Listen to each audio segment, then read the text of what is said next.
Welcome to the Day 2 podcast. Today's episode, recent e-commerce news, including Amazon and Shopify make a buy with Prime deal, and Amazon top aggregators at odds with their lenders. Additionally, Shopify offloaded all of its logistics to Flexport, who just lost Dave Clark, its former CEO, to run for the governor of Texas. James Kelly, our guest and our most guested guest at the Day 2 podcast here. James, how have you been? What's happening? Life's been good. Just been preparing for Q4 since Q2. I feel like we're finally almost there. And good job.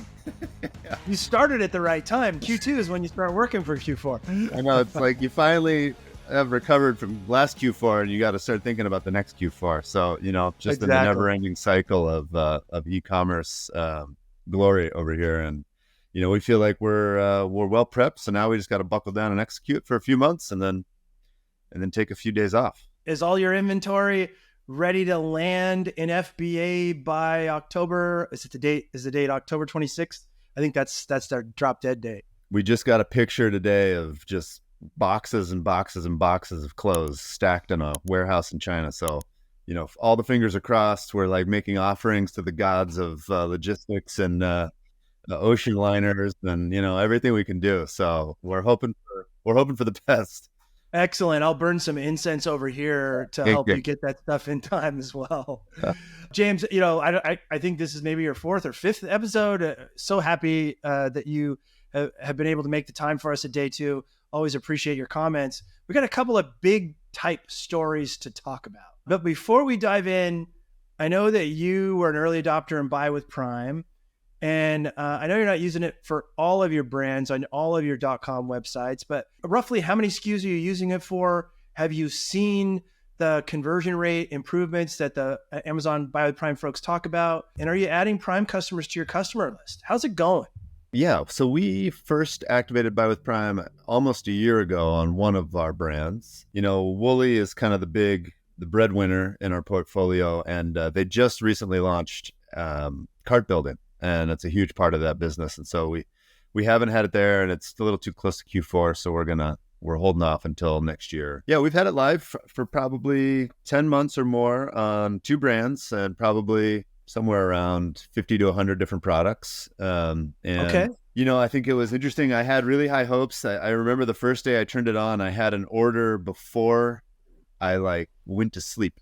It was the last thing I did that day was I activated it on the site. And then before I checked my email, I was like, oh my God, I got an order already. It was just usually you turn stuff on in e-commerce and it's maybe the first month crickets. You get yeah, exactly. And it was just that. And, it's been just like a steady state. It works, people use it. The conversion rate has gone up a little bit. These are not huge presences. They're not big websites, but, I think it's taken our off Amazon market share from, 1% to 3% without doing anything.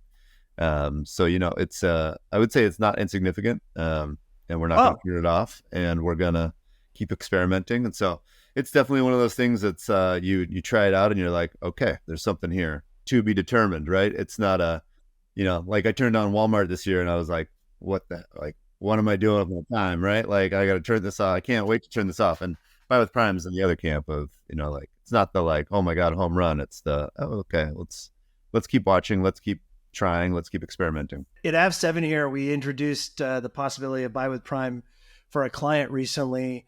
And they said, I'm not interested in giving Amazon my customers. I'm like, no, you don't understand. These are Amazon customers. They're already Prime customers.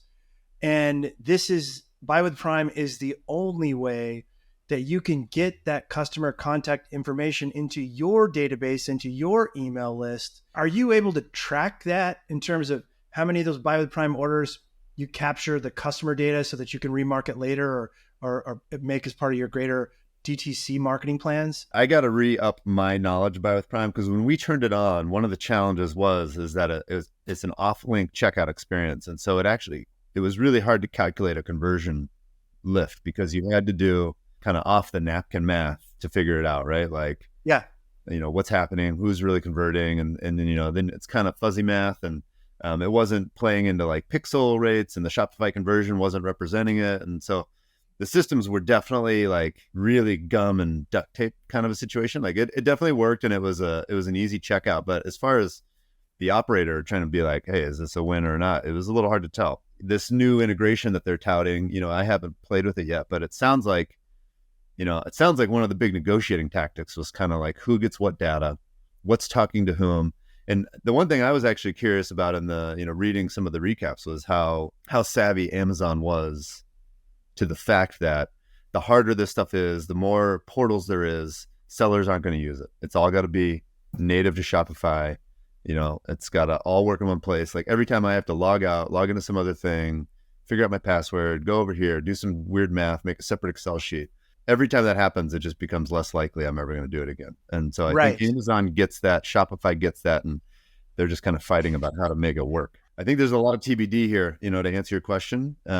And they're actively working on making it better, which, I kind of see that as the main reason, the main argument to use it is it's clearly inevitable. You got the two big movers are both kind of pushing hard in this direction with what looks like kind of major intentions. So, it doesn't seem like it's going to go away. I couldn't agree more, James. And this whole, I call it the Amazon reopening, is sort of happening. I remember in 2003, 2004, 2005, sellers were asked a million questions by the folks, and they were listening and changing the platform. I know you were talking to sellers at your time at Amazon, and then it kind of went dark. There wasn't a lot of communication to sellers. Well, in the last 2 years, I'm noticing a lot more communication with brands and sellers, and they're listening and they're opening.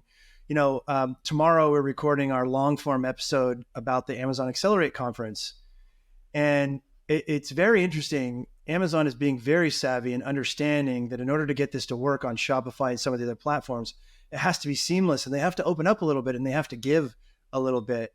And, one example of this is, the Amazon Emerald program app experience, where all of a sudden, if you have a SaaS software built on Amazon APIs, you can come in there in Seller Central and be part of the Seller Central experience in the app. And I talked to Eitan Wiener, old-time friend, CEO of Gatita, and he was just so excited about this.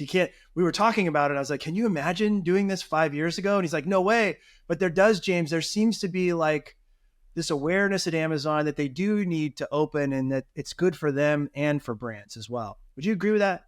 Yeah. And I think it's such a complicated and interesting, shift that you're calling out, right? Like it's really easy to be angry at Amazon about a lot of stuff, but I do think you kind of have to give credit to Dharmesh and Andy Jassy, because like you said, it's kind of since Bezos out, Jassy in, Wilkie stepped away, some of this old guard of executives that came up under the Bezos era, they're all leaving, and you can really tell the attitude's changing. And I even remember I worked there, and I remember one of the aha moments for me when I started at Amazon was realizing I didn't work at Amazon. I worked at Amazon Seller Services, because we went into a meeting and the retail team basically just stomped our faces in for an hour and a half. It was just, we were excited about our growth and all these developments, and they were pissed about our growth.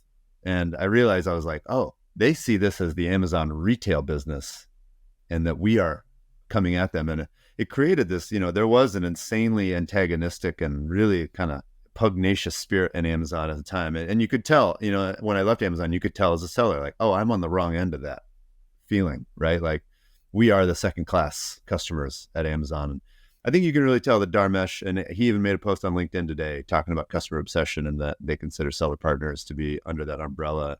And I would tell you that when I was there, that was not the case. There was always that would come up, and someone at the meeting would be like, they're not our actual customers. I'd be like, okay, and so I think that really has changed. And, and I also, so I give them credit. I also think it's kind of it's a little bit of survival, right? Like with the antitrust shadows over every corner of the Amazon business, I think their world and their path forward on all of that gets much easier the more that they can boast an open platform and an enabling, friendly relationship with sellers, instead of this, really historically not friendly relationship. And so hopefully it's good for us. I think there's a lot of tide and currents pushing in the direction of a better relationship between Amazon and sellers. And there definitely is. And that whole story of it being 1P's game and 3P is kind of like the uninteresting stepchild. I think that script has flipped.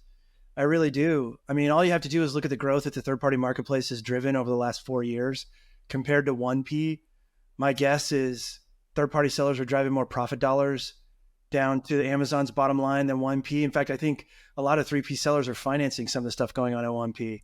Well, and so it has been that way forever. I mean, it has, right? Yeah. And so it's honestly, you know me, I've never been shy about being angry at Amazon about the behavior with sellers, but I have definitely noticed a market shift and an opening to sellers, and then the ecosystem supporting sellers and brands, which I welcome, and it's kind of nice to see. And I don't care how or why it happened. I'm just happy that it's here, right?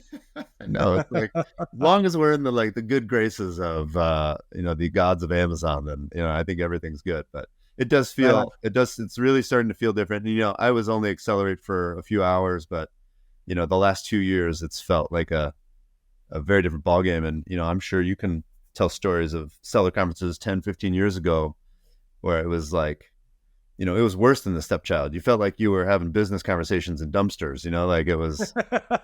Yeah.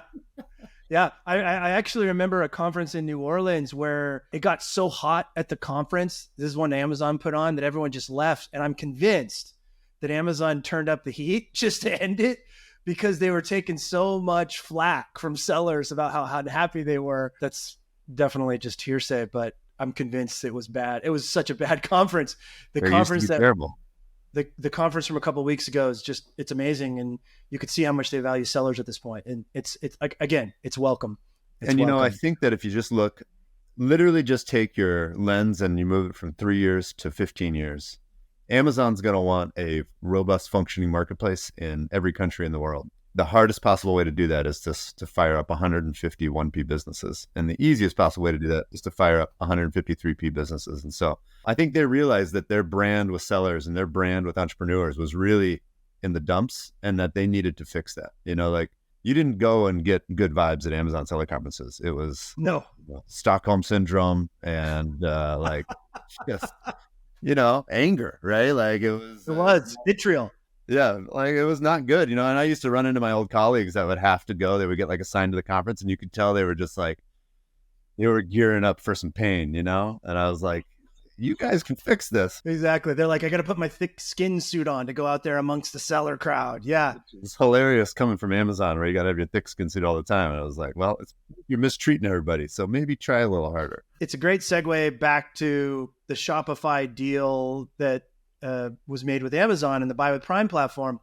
Eugene Kim reported this in Insider, and I was really surprised. I actually had to read the sub headline a couple of times that said that Shopify held a lot of the cards in the negotiation. And I'll just run through some of the highlights of the article, and I'd love to get your take on it and see, if you're experiencing this as well. But at first, Shopify at first would not integrate the data and make it available in Shopify admin, which is, I'm guessing, I was never a Shopify seller, James, so I'm guessing that's like Seller Central. I think that had something to do, we talked about this in another episode, James, about how Shopify had purchased logistics capabilities, and they were making this play and hope that maybe they could create their own FBA-like platform for Shopify sellers. Well, they sold it. They got rid of it. They sold it over to Dave Clark, who's now running for governor of Texas, over to Flexport. And they said, we're out of the logistics business. And then lo and behold, this news from Eugene Kim comes out. A couple of the features on the new Buy with Prime Shopify app actually allows merchants to automatically sync orders, promotions, listings, and taxes in Shopify admin. Again, pointing directly to what you were saying, James. And then this was one that almost made me fall out of my chair. Shopify made sure that Shop Pay was the merchant processor over Amazon Pay. And, this kind of tells me Amazon's making a lot of money off of logistics services, or they're willing to invest in this Buy with Prime because they see down the road, 3, 5, 10 down the road, this is going to be a big deal. So were you surprised by this news? Not only that the Buy with Prime app, there was collaboration between Amazon and Shopify, but that Shopify actually held some cards here. What do you make of that? Yeah, I was surprised, just like you were. It kind of was one of those headlines that, you get all the Amazon newsletters, right? And you're like, all right, whatever. And I remember the day this one came out, I was like, whoa, wait a second. Exactly. This is a little different than the use, And I remember when I read it, I thought back to last year's Amazon Accelerate. In the keynote, they had this one bullet point that stopped me in my tracks in a similar way, which was that they announced the ability for brand registry sellers to buy sponsored brand traffic to direct to your own website if you use Buy with Prime. And I remember they announced it, and I like hit up my rep, and I was like, and they were all just like, what?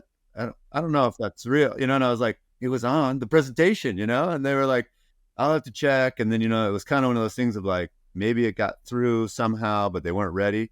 But I think that, this is kind of the downstream announcement that reflects that initiative. And, now DSP, I think you can, participate as a non-Amazon seller. And so, they're, like you're saying, they're opening up all the Amazon, previous treasure boxes to this new world. I think it shows a lot of self-awareness from Amazon that, they can't, and probably shouldn't be the 99% e-commerce company of the world. People are going to want to go other places, and there's going to need to be other places, and people want their own websites, and they want, they can't control everything, and they're better off if they try to be good supportive partners and enablers of all these other types of transactions and commerce that can happen, and work with sellers and work with entrepreneurs, rather than trying to force everybody to do the thing that fully puts money in Amazon's pocket and takes it out of our pocket. And so, like we're saying in the other discussion point, I'm hoping this kind of shows this new side of Amazon of like, hey, let's be supportive enablers of commerce, not monopolistic, anti-competitive actors in the space. And I think there's a lot of signs pointing towards that shift, but I think this is a huge one, right? They actually went forward with a major announcement where Shopify kept a lot of control, which it's a big change from the Amazon of the past. Absolutely. It just, this openness that's kind of become a theme of the episode here that we're both seeing. And, I do the same thing. Like you said, I love that you say you're scrolling, you're like, whoa, wait, what? There's so many of those that are coming out. Buy with Prime, where you can capture the Prime customers' information to remarket. The DSP advertising to a .com website. I remember us talking about that on the Trends and Predictions panel a couple of years ago on Prosper. It was kind of a mix in terms of whether they were going to do it or not. They did it. And it reminds me a little bit of the Microsoft story when Satya Nadella took over from the old regime to the new regime. And I was actually living in Sammamish at the time, James. Everyone we were the only family that lived on our street. The company town over there. Yeah, it was the company town. Exactly. We were the only one that lived on our street, the entire street that didn't work at Microsoft. And I remember the change in energy from all these folks when we would have, neighborhood get-togethers or whatever, how excited everybody was about Satya Nadella's leadership and how he was doing this open strategy as opposed to the closed strategy that had been MO for so many years. It's just kind of a little bit of that feel to it. And I think it will pay huge dividends for Amazon moving forward. I really do. From a Buy with Prime Shopify user experience, have you seen any of these in Shopify admin where you're starting to see some of this data trickle into the system, or is it still in implementation?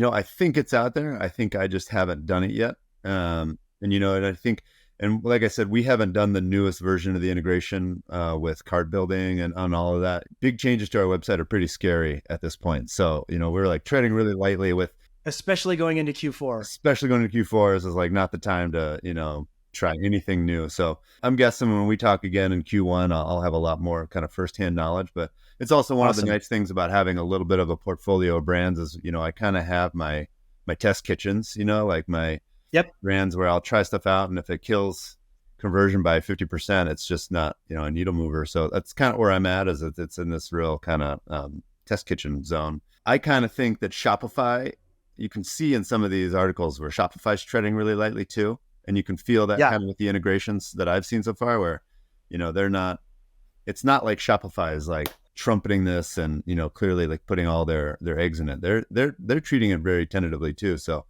I think my mindset is like, if your platform provider is being tentative, then you should be tentative, right? Because they might pull that thing. I have this feeling right now, like it's a big PR win, but Shopify, if it doesn't make their merchants happy, I think Shopify would pull the plug in a heartbeat. Like they don't need Amazon. Right. And I think that, like you're seeing with, like you called out, Amazon conceded a lot. I think it means a lot more to Amazon than it does to Shopify. I think they need utilization of their shipping network, more than Shopify needs, another checkout method, right? And so I think there's a little more to be gained for Amazon to make this work. It also seems like the Amazon only seller is kind of a dying breed. I mean, you started as one, right? You started at Amazon only, and then we're like, wait a minute, I need to diversify some sales channels here. And a lot of the DTC brands who have been on only through DTC, I think are also at a slower pace realizing, look, Amazon's table stakes. If I'm spending all this money in advertising off of Amazon and I go to Amazon and I search my brand, I'm seeing all these competitors stealing my brand name clicks. And so I got to be there as well. I hear what you're saying that, buy with Prime, Amazon wants this buy with Prime thing more than Shopify, but it definitely seems like a win-win for them, right? It seems like a win-win for both of them to work together, especially now that Shopify offloaded logistics and is figuring out how to make all that media money on the advertising side. That seems like a much smarter move. I think everything we're talking about here, all these resources that are kind of being assembled, there's one thing missing, and that's traffic. Shopify doesn't have a traffic engine, and they're trying to figure out how that works. And Amazon has their own, but they also know that they're a limited commodity, right? And Amazon doesn't play well with TikTok and Instagram. And, there's so many of these places where customer eyeballs are these days. And the two biggest e-commerce engines in the world are really kind of ungainly, clumsily attached to them. But if you fully virtualize your fulfillment capacity, you fully virtualize your checkout capacity, and you can build these bottom of funnel experiences and just latch them onto traffic engines, I think that's what kind of unlocks the next stage of e-commerce growth. Interesting. And, I think you see Amazon, if I look behind the scenes, I think Amazon knows that like they're not cool enough to be a TikTok partner in their current formulation. They need something different, right? Yeah. Shopify kind of doesn't work great with that, and so like I think the next wave of things we're going to see is like really making those integrations work really tightly. And, you kind of see like TikTok, I think just this week they said they're opening a huge office in Seattle to go after TikTok Shop. Oh yeah. Instagram and Facebook keeps playing around with, their own e-commerce solutions, like launching stuff, turning it off. And I think the rubber's about to hit the road on connecting these two worlds. It's not efficient yet. It doesn't really work well. Every brand I know is kind of like, I got to be on Instagram, but I can't tell you exactly why. Yeah, right. It's that we're in that place, and it doesn't make sense yet. But I think this is all setting up to make it make sense. Is kind of what I see. Where does Shopify go to make? There's been a lot of rumors about Facebook and Shopify, and less so with Google and Shopify. But where does Shopify go to get that traffic source in your mind? Any predictions there? What I want Shopify to do, and they keep kind of trying to do it, is basically an Amazon marketplace of their own merchants, right? Okay.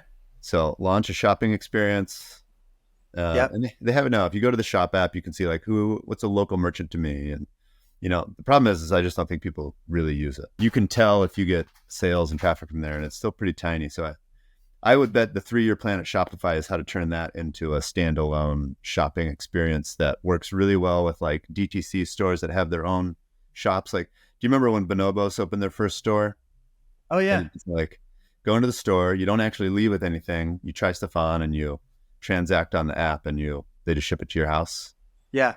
And that was 15 years ago or whatever. And so, trying to bridge this gap between all the ways that people learn about brands and transact with them, and kind of like, it's that brand to customer relationship that I think Shopify can really own. I love it. I think it's a really healthy prediction. I think it makes sense. And now that they've offloaded that logistics portion, which was an albatross to them, and I think we talked about it on one of our previous episodes, James, there was just no way that they were going to be able to invest the amount of dollars needed to even get half as good as Amazon is with their logistics network. So they did the smart thing. I think they dumped it. Yeah, I think they have other things they should be doing. And, like you mentioned, Amazon is really kind of flexing their fulfillment muscle. I think Oh, yeah. Shopify is just recognizing, like, I don't think anyone in the world realizes how big of an advantage Amazon has built by investing however many hundreds of $billions in a fulfillment network in the last 30 years. Yep. I think it's about to happen. Like, we're about to all just wake up and be like, okay, got it. Like, yeah, exactly. I think you and I are already there, James. We're like, oh boy, here it is. And then another announcement from Accelerate is the Amazon shipping. I remember talking about this, I don't know how many years ago, 8 years ago, when they were talking about offering shipping services to deliver your goods to any marketplace order or any .com. $100 billion they claimed they invested in the Amazon shipping over the last probably 8 years. I mean, who can do that? That's a lot of money. That's a lot of money. And I'll tell you what, there's not a lot of spare capital going to big, hard projects like this right now. And so this advantage is just going to keep growing for the next 2-3 years until capital markets loosen up, right? So Amazon they're so well positioned to they don't need to hammer people on e-commerce anymore. They've got the fulfillment leg and they're making money on it. I think, that's... Oh yeah, no question. Yeah. I mean, so why don't they just take over the world's fulfillment? That's not a bad second option. The first thing that popped into my head is, all these Teamster union negotiations are going on with UPS. And I was like, UPS should be terrified that Amazon's going to go after that final mile delivery for e-commerce. They're coming for UPS's business and FedEx's business. And frankly, I can't really speak for UPS. I know I was a FedEx customer for a lot of years. They're better at it. Amazon's better at this final mile delivery thing. They just are. Yeah. They got better technology. They got better infrastructure. They're putting all these electric Rivian vans on the roads to deliver clean energy stuff, right? It's pretty incredible what they've done. It is something to behold for sure. You got to tip your hat to them. I mean, Yep. You build businesses, you've built, I don't know how many businesses, I've built a few, like as much as you can be upset, I think you see what they're doing, what they're building, and you recognize the magnitude and the scale of it. And it's hard to be anything but impressed, Agreed. No matter what other feelings you might hold simultaneously, but it's an impressive achievement, and it's about to be really impressive, I think, obviously to everybody. So speaking of capital and capital markets, let's talk about the aggregators for a second, because Spencer Soper had a very, very interesting breaking news story. I'm surprised it didn't get more traction than it deserved, but I think he launched it on a Friday night or Friday afternoon, so it got buried a little bit. Apollo Global Management, a huge private equity firm that invested at least $500 million in debt via another PE, Victory Park Capital, to invest in a multitude of Amazon aggregators, is trying to force the sale of these aggregators to each other and asking companies to give up equity to reduce the massive amounts of debt. To give you an idea, Perch, which was number 2 on that largest by amounts raised $1 billion to buy Amazon seller brands, $1 billion. Venture Park Capital was unsuccessful in selling the company, Perch, and Apollo has stepped in to try to force this sale. Rising interest rates and costs have hamstrung aggregators like Perch. I also would add in there a significant lack of selling experience, probably had something to do with their demise. But the debt holders want to get as much of their principal back as possible, and the equity holders want the debt holders to just write that principal down. And the debt holders are saying, not so fast. Venture Park Capital and Apollo are trying to pressure the aggregators like Moonshot, Dragonfly, Juvo Plus, and Cap Hill Brands in Seattle to buy Perch. According to Spencer, all of these companies have defaulted on their loans repeatedly for a very long period of time. My guess is that, this will probably end up in the courts, James. Whenever debt and equity holders don't want to give, there's got to be some mediator to step in and resolve this. I knew that this stuff had a serious hype cycle and it was going to come down. I didn't know it was going to be this messy, James. Thoughts? I mean, I think we called this one too. This is like James and Jason were right episode. That's right. That's what we should title this. Folks, editors, let's call it that. Yeah. Feels good, I guess. Although this is a pretty unfortunate thing to be right about. I mean, it's going to be a lot of pain for a lot of people. There's not much point in relitigating, the challenges here. I think we kind of called that a while ago. Maybe there's one thing that I see here. It's like, what are the takeaways? I think one is it's the same takeaway of the entire last conversation we had, which is it's no longer really that valuable to just be an Amazon brand, and that was one of the takeaways of the Buy with Prime conversation. That was one of the takeaways of the rise of Shopify conversation and all of that. And, I think so. What this market collapse tells you is that the real value is in true differentiated product and, real honest to goodness, high customer retention brand building exercises. Right. And so right on. Showing up to a marketplace with a knockoff product for 10 cents less than the next guy and selling $1 million a month for 6 months is, it's not worth a lot anymore. And, I think that there's a lot of those companies in these portfolios and they're being accurately downvalued because they probably just got that done to them 5 times over in the last 18 months. And so, I think you see what that old business model is worth. And I think you see what it takes and how hard it is. To your point, these guys are not true operators of brands. They're hatchet men, trying to exploit a brief market window. And, sometimes you get left holding the bag. So that's what's happening. And so I think for the people who are still in the game, it's a wake up call, like get really good at product development, get really good at brand building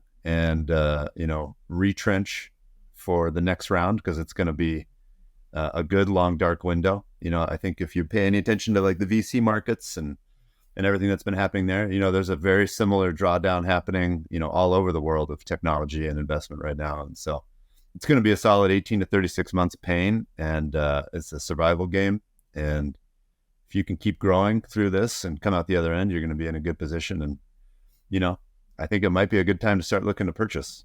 Yeah, that's a really good point. And, it's a tough time right now to be carrying $500 million in debt if you're doing 8 figures a year. I think that probably is the same no matter what period you're living through. But, someone is going to have to take a huge haircut here on some of these aggregators mentioned by Spencer in this article. My guess is it's probably not going to be Apollo. It's going to be these equity holders, but we'll see. And you're right. And, it's interesting, James, just to dovetail off what you're saying. I say this all the time to brands, especially DTC brands that come to Avenue 7 is, one of the main differences if you're a DTC brand and you're all your business is going through Shopify, one of the main differences between Amazon and Shopify is Shopify isn't taking your listing down. And you got to know what to do when that happens. And Amazon, as you know, has put tons of layers upon layers of fraud prevention with multiple seller accounts, et cetera. And as part of our group over here at Avenue 7, we have a presence department for ASIN reinstatements, account reinstatements, and all of that catalog type of work. And we have a lot of business we have less business now from aggregators, but we had a lot of business from aggregators early on where they bought an asset and on paper, the seller, the brand looked really, really good. And then when they took over the asset, they started to get takedowns, et cetera, because that brand had multiple accounts that no one had talked about. They had listed the same product across many of the accounts. They had done a lot of fraudulent activity on reviews. They bought reviews that were at 15,000. And then the next morning they woke up and they had 20 because Amazon wiped them clean when they found nefarious activity. So I think that there was just a lot of sort of inexperience from the acquirers that these aggregators had, and they inherited a lot of bad stuff. And, got handed to the folks that sold the brands who did all this activity. They did a good job of hiding it. But once that book opened up and the aggregators started seeing this, and many times it was too late. And so a lot of these assets, they just went from, really good revenue to nothing because Amazon shut them down because they were bad actors. It's an interesting thing because, if I think back to a year ago, were I an aggregator, what would your diligence process have been, right? And yeah, I think you and I probably know enough to know that it would have been nearly impossible, especially running at the pace these guys had to run at with the funds they raised, to do the necessary diligence to not buy a bunch of shit. Yeah. And that's people who know what they're doing, right? And so you can Yeah. just guess how full of holes these portfolios are. Just coming on top of what you're saying there, James, I agree. I'm a little bit, in fact, I'm very sympathetic to a lot of these folks that were running these aggregator businesses, because here's a pile of money. You better spend it, and you've got to spend it quickly. And not only to mention that, all of your top 12 competitors also have a pile of money. So if you don't move faster than they do, these assets that are up for sale are going to be gone. What a frenzy. I can't imagine what it was like to go through that. I don't think I would wish that on my worst enemy. And now they're, sort of paying the piper. Yeah. Right. It was just not a great situation. Now, I still think there's some good aggregators that are out there. I know that, full disclosure, I'm on the board of Unibrands. I think they did really good work. I think they continue to do really good work. There are some smaller aggregators out there. We work with some mini aggregators that just sort of did things the right way and had enough level of experience in the Amazon seller game that they didn't move too fast. And they already had a level of experience to build on it when they got more capital that came in. So I do think there'll be some winners at the end of the day, but anyone that accepted debt with a variable interest rate, not so much. Yeah. I have a question for you as an agency operator, but like one of the big assumptions that I think is kind of being tested and exposed right now in this entire process is it possible to achieve economies of scale with Amazon and DTC brands and businesses? And is it a meaningful enough operating leverage situation that you can truly build, for now, maybe 100 million, but, in the next 5-10 years, multi-billion-dollar companies, like the next PG&E or, the next Unilever, on this next wave of e-commerce and commerce technology? Because I think, I have an opinion, but it's only from a few small brands. In my few conversations, I think you see so much more, does that feel like, that was the thesis certainly that drove this billions of dollars of investment and froth, right? And yeah. And I think it's also the bottoming out of that thesis that's causing all this pain, but there's going to be some truth that's somewhere in the middle. I think that we'll figure out in the next 12 months. What you're talking about is this consolidation play that the private equity groups have been running for decades, right? That's how they became, $1 billion or some approaching $1 trillion equity valuations, because, you go up and you buy a bunch of folks doing the same thing. You identify some cost synergies, you cut that out, your profitability immediately becomes better, and you spread fewer management teams across more brands, right? That was the theory coming into it. And it's hard for me to answer it as an agency owner, but I've been on both sides, right? I've been a seller and I've been an agency. There's a lot of stuff that I don't have to do as an agency owner for the 120 brands that we're managing. A lot of it, for example, is like you're dealing with right now, getting all those pieces of clothing that are on a factory floor into a box, into an ocean container, and on my dock, right? I don't have to deal with that anymore. I don't really deal with product innovation and development and design. There's a ton of stuff that you have to do as a brand owner that I just don't have to do as an agency. And I'm grateful that I don't have to. Do we have to make recommendations and create sales forecasts so people can know how much to order based on trends? Yeah, we do all that, right? When they're getting close to running out of stock, we let them know time to send another FBA shipment in. We do all that. But your question is a good one. Is this model for which these aggregators funded based on this premise real? Can it happen? And I always ask myself the question, why wouldn't an aggregator buy an agency with some of that money? Bring in the brands, hire your product development teams, have them work with the agencies. And it was a shocker to me. No one did it. I have never seen a single deal like that. Yeah, it's kind of shocking, right? Yeah, because that's what we have to do. That's what we use to drive our cash flow. Is we find economies of scale. We figure out ways to work this. And at Avenue 7, we have 7 different avenues, 7 different departments. So we're running through, like, each one of those is like a factory. We're running through all of the same product availability issues through one department, all the creative through another department. It's a factory, right?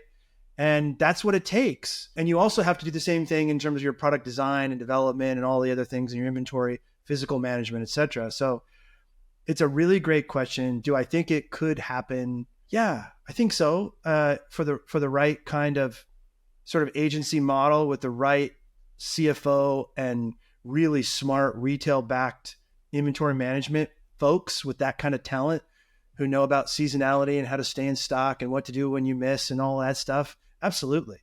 I absolutely think it could happen. And I'm surprised it hasn't, right? Amazon itself was basically its own version of an agency at the first, Yeah, incarnation. absolutely. Right? They basically ran, they had their avenues. I don't know what they were. It was like in stock, fulfillment, logistics, site front end development, right? And then they let other brands run everything for years and years and years. And even now, as a 3P marketplace, it's even more distinct, right? Like they don't want anything to do with products. And you could argue that as much money as Amazon makes, they've been kind of a failure as a product company, over the last 10, 15 years, some win, but nothing sustained and durable. So same can be said for their retail capacity, but that's another story altogether. Their brick and mortar. Yeah, absolutely. I got one more story that dropped in the queue last minute, James. Amazon invests $4 billion in Anthropic, a chat GPT competitor, using a similar playbook to Microsoft and OpenAI. Very interesting story because Jassy really took a lot of heat and questions for not moving faster once chat GPT became, the next hype phase craze out there. And sure enough, here's Amazon going big, $4 billion with Anthropic to catch them up to chat GPT. Any thoughts on this story? I hadn't seen that story, but I can't say I'm too surprised. All of the kind of listing optimization and search indexing optimization newsletters that I read, this is the only thing people are talking about right now is the end of keywords, the rise of context-rich conversational searching in e-commerce. And, for the millions or hundreds of millions, probably billions of listings out there that are constructed with, search terms and indexing, I think that we've probably got a year before that's just gone. Yeah. So I think you're right.